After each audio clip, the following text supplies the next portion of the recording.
Trove's combat and how you build classes can be broken up into 3 categories. Speed farming, where you're trying to complete dungeons as fast as possible, which means you need to have a class that has a good base movement speed and you will be sacrificing damage for more speed. Delves, which is a combination of damage and health. In most cases, you need to be really tanky to be able to survive the long, drawn-out gauntlet. And Leviathans are all about damage. You don't need to survive if you can kill it before it kills you. The efficiency of a class can basically be broken down into these 3 categories. Some will be stronger than others in one area and weaker in another. Another video of mine that I would recommend is the classes cheat sheet. It's basically a visual graph that kind of shows where each character fits in the spectrum. At the end of it all, I would always recommend that you play the class that you enjoy, rather than picking something specifically because it's efficient. So assuming you've picked out your main, let's get started with the more detailed tutorial.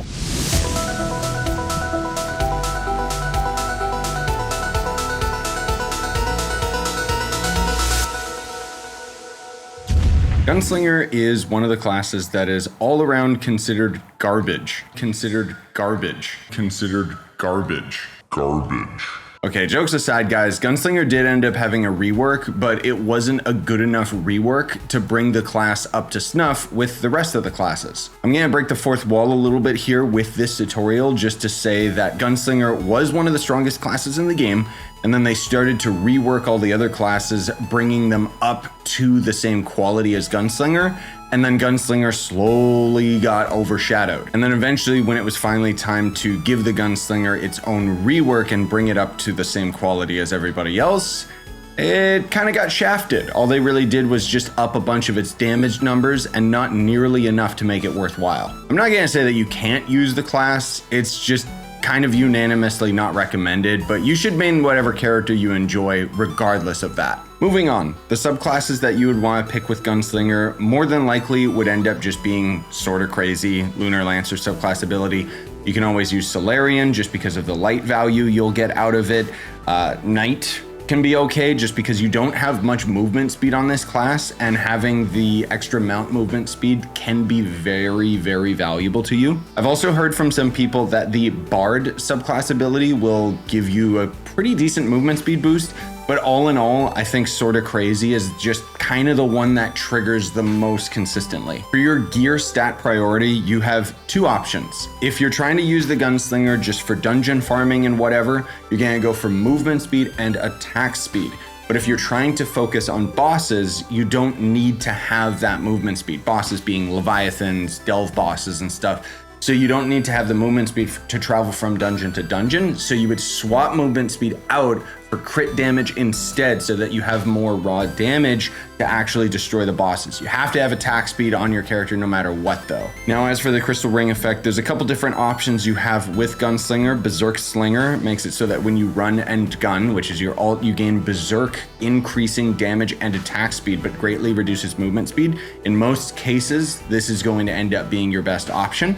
There's also Lock and Load, which dodging gives an instant charged shot, resets after a short cooldown, kind of worthless, and Stunning Ammo makes it so that charged shots have a chance to stun. So I think it's pretty obvious that you would just go with Berserk Slinger. As for the banner, you're just gonna use any of the torches from Leviathans. The permatorch that I use for my magic characters is going to end up being the Saber Skull one, just because it has that movement speed, flask capacity, magic damage, light value.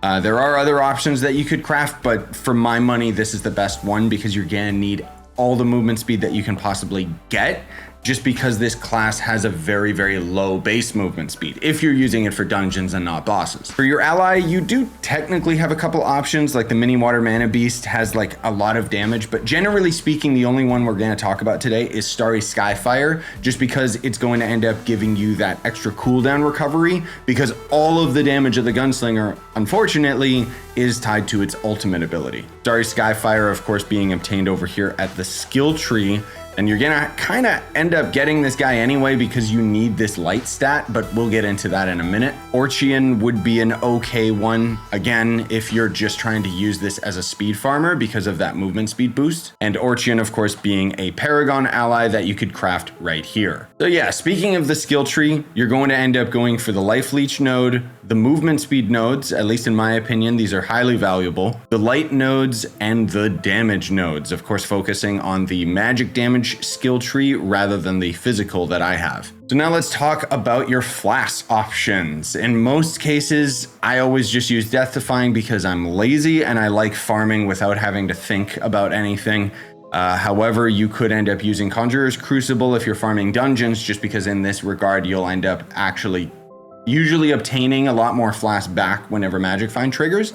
But another option is the Elysian Bandolier, just because once again, you're going to be focusing a lot on the cooldown. Like the Gunslinger is still pretty decent at burst damage. The problem is that you'll run out of flask very quickly just because you're going to be spamming your ult so much when you're fighting a boss. Now, as for the emblem, unfortunately for all of us, enemies are just so high scaled now that Arcane Emblem is a must. You can never swap it out.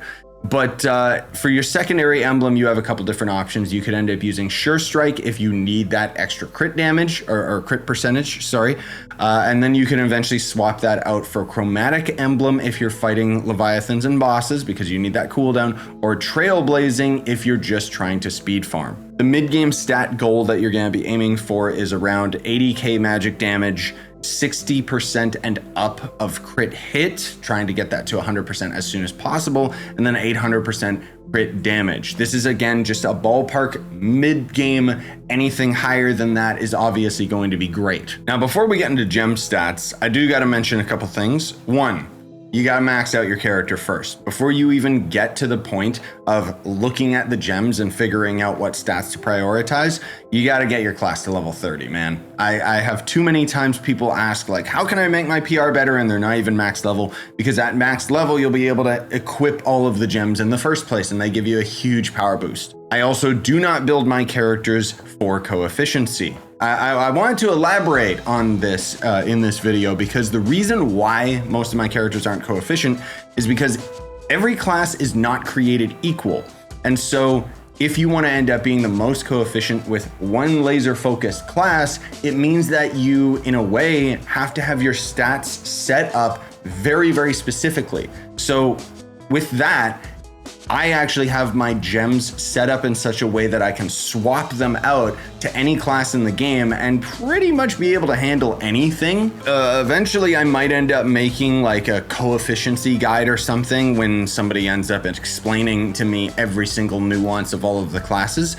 But it's quite a headache to get involved with all of that. And so I opt into having these videos more digestible for you. So I do got to swap to my Draco to show you guys my stat priority. 3 of my lesser gems are going to end up being 2 pearls magic, 1 pearl crit damage, no pearls crit hit, or boost. You'll hear other people refer it as. And then the other 3 elemental gems are going to end up being 2 boosts crit damage, 1 boost magic damage, no boost crit hit. The empowered gems, on the other hand, are going to end up being 2 boost magic damage, 1 boost crit damage, no boost crit hit. Of course, once you end up getting to 100% crit hit, you can cycle crit hit off of your gems for max health. And the cosmic gems fall under their own category because all of them, including like the lesser and empowered gems, you're going to have every boost into the light stat, with the additional stats being magic damage and crit damage. Now, as far as your empowered gem ability, obviously you need to have the class gem ability for the Gunslinger. It kind of makes the class. You can actually get away with not using the class gem ability, but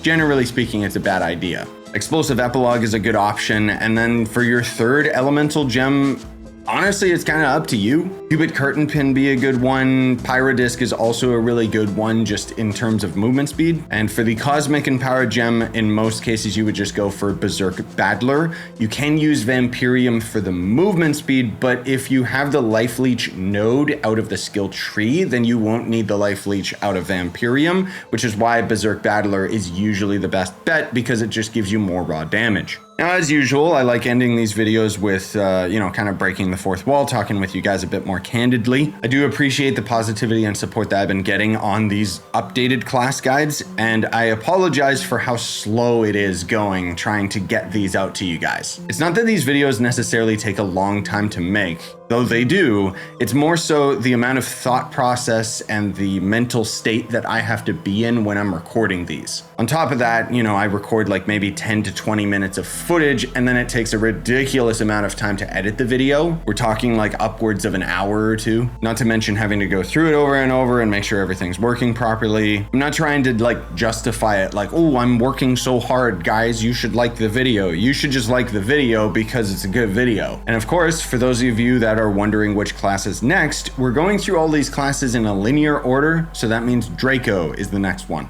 All right, ladies and gentlemen, that's gonna do it from me. Thank you so much for watching. As I mentioned, like the video, subscribe if you haven't. Have you? Of course you have at this point.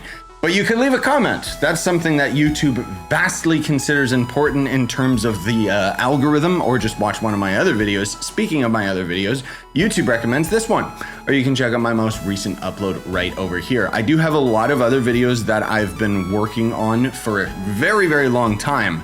Lots and lots of editing. You guys know how my new editing style works with anything that isn't Trove, but yeah, I'm really, really happy with these videos and hope that you guys are interested in them when they come out, but I don't want to spoil anything.